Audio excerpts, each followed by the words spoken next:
Bangladesh premier league BPL এর এবারের আসর অনুষ্ঠিত হওয়ার কথা রয়েছে চলতি বছরের ডিসেম্বরে। আসন্ন এই আসরে যুক্ত হতে যাচ্ছে নতুন দল।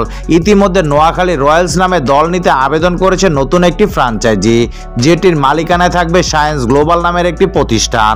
বিপিএল এ দল পেতে গতকাল বিসিবিতে আবেদনপত্র জমা দিয়েছে ফ্র্যাঞ্চাইজিটির মালিকপক্ষ। বিপিএল এর সকল প্রক্রিয়া মেনে 11তম আসরে অংশ নেওয়ার আবেদন জানিয়েছে তারা।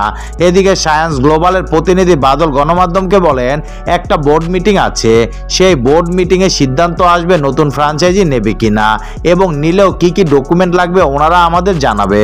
আমরা আমাদের দিক থেকে মোটামুটি প্রস্তুত, যে ডকুমেন্টগুলো লাগে আমরা সেগুলো রেডি করে রেখে দিয়েছি। আমরা আশা করছি ওনারা আমাদের আবেদন গ্রহণ করবে এবং নোয়াখালীর মানুষের স্বপ্ন পূরণ করবে।